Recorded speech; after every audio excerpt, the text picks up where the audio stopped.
ಜನಕ್ಕೆ ಕನಕದಾಸರ ಜಯಂತಿ ಶುಭಾಶಯಗಳು. ಸರ್, ಈಗ ಬಹಳಷ್ಟು ಚರ್ಚೆ ಆಗ್ತಿರುವಂಥದ್ದು ಸರ್, ಆಪರೇಷನ್ ಕಮಲ 3 ಕೋಟಿ ಬೇಡಿಕೆ ಇಟ್ಟು 50 ಕೋಟಿ ಬೇಡಿಕೆ ಇಟ್ಟು ಸತ್ಯ ಹಿಂದಿಂದನೂ ಪ್ರೂವ್ ಆಗಿದೆ. ಇದು ಮೊದಲನೇ ಬಾರಿ ಅಲ್ಲ. ಆಪರೇಷನ್ ಕಮಲ ಕುಮಾರಸ್ವಾಮಿ ಮತ್ತು ಕಾಂಗ್ರೆಸ್ ಸೇರಿ ಕುಮಾರಸ್ವಾಮಿ ಮುಖ್ಯಮಂತ್ರಿ ಆಗಿದ್ದಾಗ ಇದೇ ಯಡಿಯೂರಪ್ಪನವ್ರನ್ನ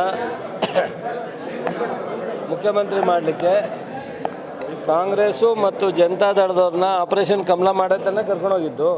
ಎಷ್ಟು ದುಡ್ಡು ಕೊಟ್ಟರೋ, ಚುನಾವಣೆಗೆ ಎಷ್ಟು ಹಾಕಿದ್ರೋ ನನಗೆ ಅದು ಲೆಕ್ಕ ನನಗೆ ಗೊತ್ತಿಲ್ಲ. ನಾನು ಯಾಕೆ ಅಂದರೆ ಅದರಲ್ಲಿ ಗೊತ್ತಿಲ್ಲದೆ ಇರೋದ್ರಿಂದ. ಬಟ್ ಆದರೆ ಆಪರೇಷನ್ ಕಮಲ ಹಣ ಖರ್ಚು ಮಾಡೋದಿಲ್ಲ, ಚುನಾವಣೆ ಆಗಿಲ್ಲ, ಹಣ ಖರ್ಚು ಮಾಡೋದಲ್ಲೇ ಅವರೆಲ್ಲರೂ JDS ಇಂದ BJP ಇದು ಕಾಂಗ್ರೆಸ್ಸಿಂದ ಹೋಗಿಲ್ಲ. ಯಾರೋ ಒಬ್ಬಿಬ್ಬರು ಹೋಗಿರ್ಬೋದು, ಒಬ್ಬಿಬ್ಬರು ತಗೊಂಡಿರ್ಬೋದು. ಆದರೆ ಅದನ್ನೇ ಬಹುಶಃ ಅದರ ಜೊತೆಗೆ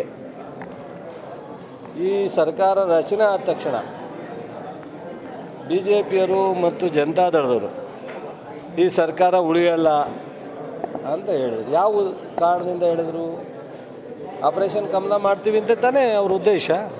ಕುಮಾರಸ್ವಾಮಿಯವರು 16 ಬಾರಿ ಹೇಳಿದ್ದಾರೆ, BJPಯ ಮುಖಂಡರು ಸಹ 16 ಬಾರಿ ಹೇಳಿದ್ದಾರೆ, ಈ ಸರ್ಕಾರನ ಈ ತಿಂಗಳು ತೆಗಿತೀವಿ, ಮುಂದೊಂದು ತಿಂಗಳು ತೆಗಿತೀವಿ, 6 ತಿಂಗಳು ತೆಗಿತೀವಿ, 3 ತಿಂಗಳು ತೆಗಿತೀವಿ ಅಂತ. ಈಗ ಮೊನ್ನೆ ಉಪಚುನಾವಣೆ ಭಾಳ ಪ್ರಧಾನವಾಗಿ ಕುಮಾರಸ್ವಾಮಿಯವರು ತಟ್ಟಿ ಹೇಳಿದ್ದಾರೆ ಈ ಸರ್ಕಾರ ಉಳಿಯಲ್ಲ. ಅದಕ್ಕಿಂತ ಸಾಕ್ಷಿ ಏನು ಬೇಕು ನಿಮಗೆ? ಅವ್ರು ಪ್ರಯತ್ನ ಮಾಡ್ತಾ ಇದ್ದಾರೆ ಅನ್ನೋದಕ್ಕೆ ಇದೇ ಸಾಕ್ಷಿ ಅಲ್ಲ. ಅವ್ರು ಎಷ್ಟು ದುಡ್ಡು ಕೊಡ್ತಾರೋ, ಯಾರ್ಯಾರಿಗೆ ಮಾತಾಡಿದಾರೋ ಸೆಕೆಂಡ್ರಿ, ಅದು ಒಂದು ದಿವಸ ಹೊರಗಡೆ ಬರುತ್ತೆ. ಬಟ್ ಆದರೆ ಸತ್ಯ ಅವರ ಬಾಯಿನಲ್ಲೇ ಬಂದಿದೆ.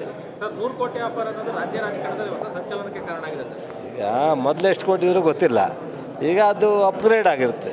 ಈಗ ಚುನಾವಣೆಗಳು ಹಿಂದೆ ನಡೆದಂಗೆ ನಡೀತಾ ಇಲ್ವಲ್ಲ, ಅದರಿಂದ ಈಗ ಜಾಸ್ತಿ ಆಫರ್ ಕೊಟ್ಟಿರ್ಬೋದು.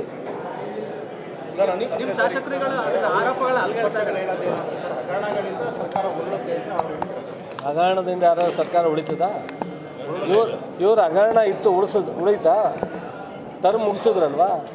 ನಮ್ಮ ಹಗರಣ ಏನೂ ಇಲ್ಲ. ನಾವು ಕೊಟ್ಟಿರೋದು ಈಗ ಹಗರಣ ಆಗಬೇಕು ಅಂತ ಅಂದರೆ ಏನಾದರೂ ಒಂದು ಪ್ರೂವ್ ಮಾಡಬೇಕಲ್ಲ.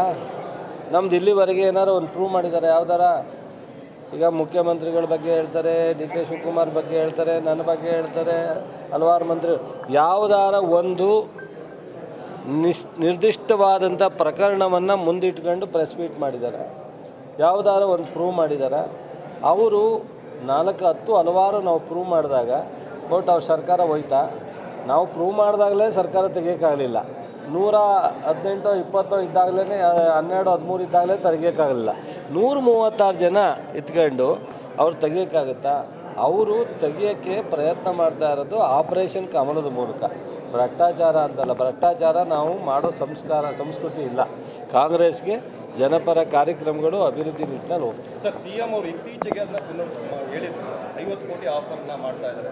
ನನ್ನ ಶಾಸಕರು ಕೂಡ ಇದನ್ನ ಪುನರುಚ್ಚಾರ ಮಾಡಿರುವಂಥದ್ದು ಸರ್. 100 ಕೋಟಿ ಆಫರ್ 50. ನಮ್ಮ ಶಾಸಕರ ಭಾಳಷ್ಟು ಜನನ ಅವರು ಕಾಂಟ್ಯಾಕ್ಟ್ ಮಾಡಿದ್ದಾರೆ. ಬಟ್ ಆ ಕಾಂಟ್ಯಾಕ್ಟ್ ಯಾರೂ ಕಳೆದ 1 ವರ್ಷದಿಂದನೂ ನಿರಂತರವಾಗಿ ಪ್ರಯತ್ನ ಮಾಡ್ತಾಯಿದ್ದಾರೆ. ಯಾರು ನಮ್ಮ ಶಾಸಕರು ಅವ್ರಿಗೆ ಮನ್ನಣೆ ಕೊಡ್ತಾ ಇಲ್ಲ. ಇದು ಪ್ರಾಬ್ಲಮ್.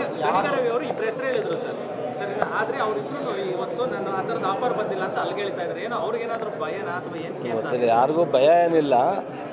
ಆದರೆ ನಾನು ಇಂಥವ್ರನ್ನೇ ಭೇಟಿ ಮಾಡವ್ರೆ, ಇಂಥವ್ರನ್ನ ಇಷ್ಟು ಆಮಿಷ ಒಡ್ಡವ್ರೆ ಅನ್ನೋದನ್ನು ನಾನು ಹೇಳಲಿಕ್ಕೆ ಹೋಗಲ್ಲ.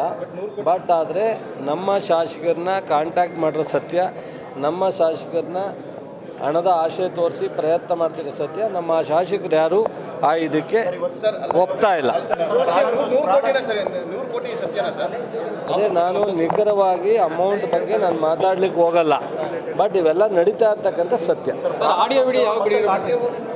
ನಾನು ಆಡಿಯೋ ವಿಡಿಯೋ ಯಾರ ಹತ್ರ ಇದೆ ಅವ್ರು ಬಿಡುಗಡೆ ಮಾಡ್ತಾರೆ, ಅಲ್ಲಿವರೆಗೂ ಕಾಯೋಣ.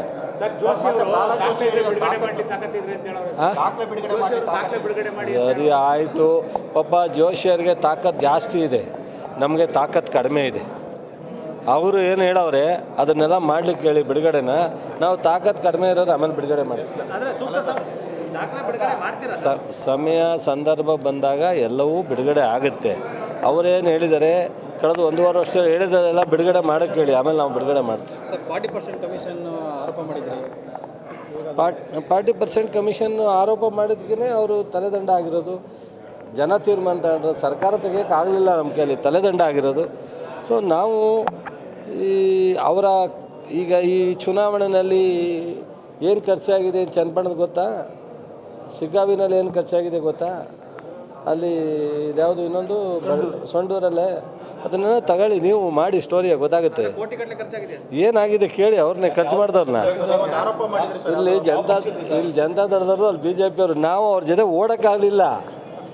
ಜನ ನಮ್ಮನ್ನು ಕೈ ಹಿಡಿಬೇಕು ಅಂತ ರಿಕ್ವೆಸ್ಟ್ ಮಾಡಿಬಿಟ್ಟಿದ್ವಿ. ಕೊನೆಗೆ ನಮ್ಮ ಹತ್ರ ಇಲ್ಲಪ್ಪ, ದಯವಿಟ್ಟು ಸಹಾಯ ಮಾಡಿ, 5 ಗ್ಯಾರಂಟಿ ಕೊಟ್ಟಿದ್ದೀವಿ, ಕೆಲಸ ಮಾಡ್ತೀವಿ, ನಮ್ಮ ಕೈಲಿ ಅವರ ಸ್ಪೀಡಲ್ಲಿ ನಾವು ಹೋಗೋಕ್ಕಾಗಲ್ಲ ಅಂತ ಜನರ ಹತ್ರ ಹೋಗಿದ್ದು. 100% ರಿಸಲ್ಟೇ ಸಿಗುತ್ತೆ. ದುಡ್ಡಲ್ಲಿ ಫೈಟ್ ಮಾಡೋಕ್ಕೆ ಆಗಲಿಲ್ಲ ನಮಗೆ.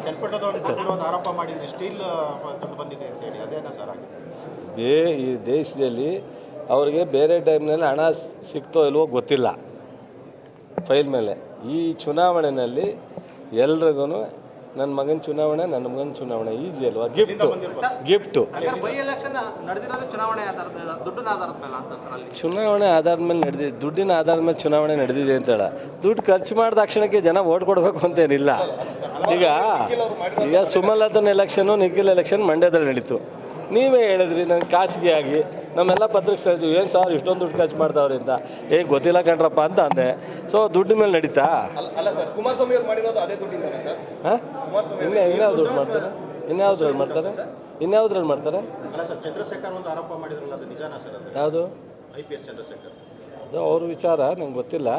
ಬಟ್ ಇಲ್ಲಿ ನನಗೆ ಬಂದಿರೋ ಮಾಹಿತಿ ಪ್ರಕಾರ ಸಾಕಷ್ಟು ಕಂಪ್ನಿಗಳ ಮೂಲಕ ಸಾವಿರಾರು ಕೋಟಿಯನ್ನು ಮಾನ್ಯ ಕುಮಾರಸ್ವಾಮಿಯವರು ಸೊ ಈ ಎಲೆಕ್ಷನನ್ನು ಮತ್ತು ಮಹಾರಾಷ್ಟ್ರ ಅವೆಲ್ಲ ಎಲೆಕ್ಷನ್ನ ಮುಂದಿಟ್ಕೊಂಡು ಸೊ ಕಲೆಕ್ಟ್ ಮಾಡಿರೋದು ಸತ್ಯ. ಸ್ನೇಹಿತರಿಗೆ ಬಹಿರಂಗ ಆಹ್ವಾನ ಕೊಟ್ಟಿದ್ರೆ ಆದರೆ ಅವ್ರು ಹೇಳಿದ್ದಾರೆ ಅದೆಲ್ಲ ಮುಗಿದೋಗ್ತದೆ, ಇವಾಗ ಯಾಕೆ ಮೊದಲೇ ಯಾಕೆ ಮಾಡಿದ್ರು? ಕೆಸರಲ್ಲಿರೋದು ಅವರ ನಾವ ಅಥವಾ ಎಂತ ಕೊಳಚೆ ಎಂತ ಹೇಳಿದ್ರು? ಕೊಳಚೆ ಅಂತ ಹಿಟ್ ಆ್ಯಂಡ್ ರನ್ ಅಂತ ಯಾಕೆ ಕರೆಯೋದು? ಕುಮಾರಸ್ವಾಮಿ ಅವ್ರನ್ನ ಹಿಟ್ ಆ್ಯಂಡ್ ರನ್ ಅಂತ ಯಾಕೆ ಕರೆಯೋದು? ಮುಗ್ದೋದ್ಮೇಲೆ ಯಾಕೆ ಮಾತಾಡಬೇಕಾಯಿತು? ಈಗ ನಾವು ಅವ್ರ ಜೊತೆಲಿದ್ದೋ, ನಾವು ಹೊರಗಡೆ ಬಂದಾಯಿತು. ಹಂಗಾರೆ ಇವ್ರು ಹೊರಗಡೆ ಬಂದಿಲ್ವ? ಹೆಗಡೆಯರಿಂದ ಇವರು ಜಯಪೇಟೆಯಿಂದ ಹೊರಗಡೆ ಬಂದಿಲ್ವಾ? ಬೊಮ್ಮಾಯಿಂದ ಹೊರಗಡೆ ಬಂದಿಲ್ವಾ? ಇವ್ರಿಗೆ ಮಾತ್ರ ಇತಿಹಾಸ ಇದೆ, ಬೇರೆಯವ್ರಿಗೆಲ್ಲ ಇತಿಹಾಸ ಇಲ್ವಾ? ಇವರು ಹಂಗಂದಮೇಲೆ ಇದು ಡೆಮಾಕ್ರಸಿನಲ್ಲಿ ಸಹಜವಾದ್ದು. ಒಬ್ರಿಗೊಬ್ರಿಗೆ ಒಂದು ಪಕ್ಷದಲ್ಲಿ ಭಿನ್ನಾಭಿಪ್ರಾಯ ಬಂದರೆ ಪಕ್ಷ ಬಿಡೋದು ಅಥವಾ ದೂರ ಹೋಗೋದು ಇದು ಹೋಗೋದು.